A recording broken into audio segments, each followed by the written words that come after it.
ह्या नवी मुंबईच्या नालायक नेत्यामुळे ह्या नवी मुंबईची वाट लागली. एफ-एस-आयचा विषय काल घेतला त्यांनी. मला तुम्ही एक सांगा, हे जे नालायक नेते लोकं जिथे राहतात ना, त्या गावची स्थिती काय पहिला ते बघा. आज त्या गावामध्ये 8चा एफ-एस-आय वापरला गेला. पालकमंत्री कोण होता? गणेश नाईकच होते. दिघ्याची काय परिस्थिती झाली हे मी सांगायला पाहिजे का? त्यावेळेस का गणेश नाईक पालकमंत्री असताना का डोळे झाकून डोळे बांधून फिरत होता का? डोळे बंद करून फिरत होतो का?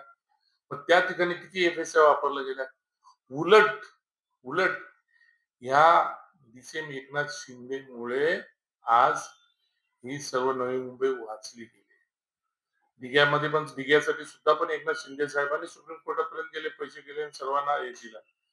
आज जर आम्ही जनता दरबार सोडून द्या, मी जर एक सर्वसामान्य मनुष्य म्हणून जर मीच शिंदे साहेबांकडे गेलो असतो आणि बोललो असतो, साहेब या बोनकोड्यामध्ये एवढ्या बिल्डिंगी उभ्या राहिल्यात, ही माझी तक्रार आहे, हे तोडायला पाहिजे. आणि शिंदे साहेबांनी जर हे केलं असतं, तर तिथे बिल्डिंग तुटल्या गेल्या असत्या. पण आम्ही कोणाच्याही वाईटावर नाही आहोत. गणेश नाईकांनी पहिलं स्वतःकडे झाकून घ्यावं. या नव्या मुंबईच्या नालायक नेत्यामुळे हे झालं. कोपरखैरणा बाजूलाच आहे. जी प्लसचे 4 झाले, 2 झाले, 3 झाले, 4 झाले. हे का झोपलेले होते का? ह्यांच्या कालखंडात झालंय. खरं पाहायला गेलं तर एफ-एस-आय यांच्या कालखंडामध्ये वाढला गेला. ह्यांनी लोकांना आमिष दाखवून ही गोष्टी वाढवण्यात सांगितले. आणि आज आमच्या नेत्याला नालायक ठरवतात. मी बोलतो खरे नालायक हे आहेत. गंगेमध्ये जाऊन जरी ते 100 वेळा जरी अंघोळ केलं ना, तरी हे नव्या मुंबईला लागलेला पाप आहे ना, हे बोनगोड्याचा पाप, हे डिग्याचा पाप, त्या तुमच्या कोपरखैरणामध्ये G+5 झालेले पाप, हे कोणामुळे झालेले ते ह्यांच्यामुळे झालेले आहेत. तरी यांचं पाप धुतलं जाणार नाही. यांनी आहे ना, मी तर बोलतो, ह्या गोष्टीमध्ये ह्यांची जर तयारी असेल, तर या बोनगोड्यापासून एस-आय-टी लावून सुरुवात करा. हे जर एफ-एस-आयचा जो विषय बोलतात, आता जो एफ-एस-आय मिळतो तो ऑफिशियली आणि ऑथराइज्ड एफ-एस-आय मिळतो. यांनी तो अनऑफिशियली अथवा यांच्या नजरेसमोर, यांच्या डोळ्यासमोर 8-8चा आणि 7-7चा एफ-एस-आय वापरला गेलाय. याला कारणीभूत कोण आहे? हा आता नवीन जीडीएसचा तर आत्ता आलाय. पण ह्या बिल्डिंगी ज्या उभ्या राहिल्यात, त्या बोनकोड्यातल्या बिल्डिंगी उभ्या राहिल्यात, ह्या तर गेल्या 5-6 वर्षापासून उभ्या राहिल्यात. रजिस्ट्रेशन कसे झालेत हे मला पण सांगायची गरज नाही. पालिका ह्यांनी लुटली. आज जर मला तुम्ही सांगा, काय काय गोष्टी जर बोलतात, हे काम काढलं, ते काम काढलं.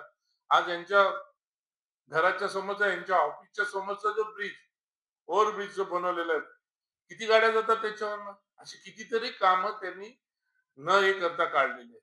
पालिका लुटायचा, पालिकाला तर उलट या एकनाथ शिंदे साहेबांमुळे, डीसीएममुळे संरक्षण मिळते. मी तर मागणी करतोय, बोनकोड्याच्या बाबतीत एस-आय-टी लावावी. पालकमंत्री कोण होता? कधीपासून बिल्डिंगी चालू झाल्या? तिथला आमदार कोण? तिथले नगरसेवक कोण? मग हे कोणामुळे, कोणाचं पाप आहे? हे पाप यांचं आहे, यांचं फेल्युअर आहे. म्हणून एक बोट आपण दुसऱ्यांकडे दाखवतो ना, तर 4 बोट आपल्याकडे असतात.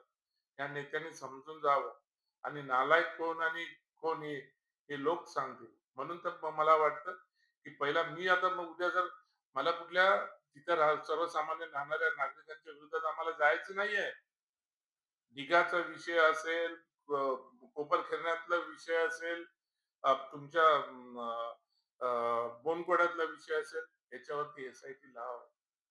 आता 14 गावामुळे 6,000 करोडचा आहे. त्यामुळे अरे कोण बोला 6,000 करोडचा बोजा कुठल्या यांनी लावलाय?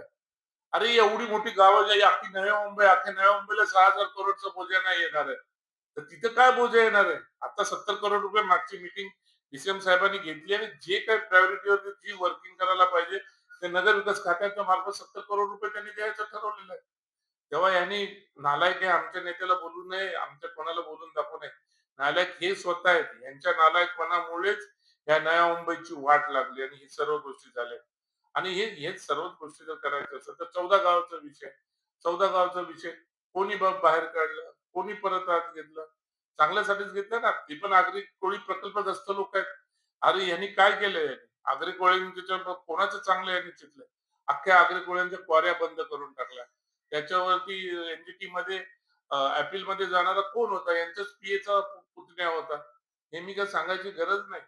म्हणून मला एवढंच बोलायचं मला जास्त काही बोलायचं नाही. त्या एफ-एस-आयच्या विषयावरती जे नालायकपणाची भाषा आहे ती वापरली गेली आहे. तर पहिला यांनी बोनकळा त्यांच्या नजरेखालून झाकून घ्यावा, वाकून बघावा आणि मी तर बोलतो उद्या जर या बोनकळ्याच्या बद्दल आमच्या मनात वाईट विचार नाहीत. नगरविकास खातं डी-सी-एम साहेबांकडे आहे.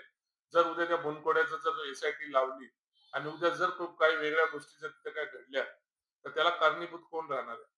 म्हणून माझं म्हणणं एक आहे, आम्ही नालायक नाही आहोत. ह्या नवी मुंबईच्या नालायक नेत्यामुळे आज हे सर्व नव्या मुंबईची वाट लागली.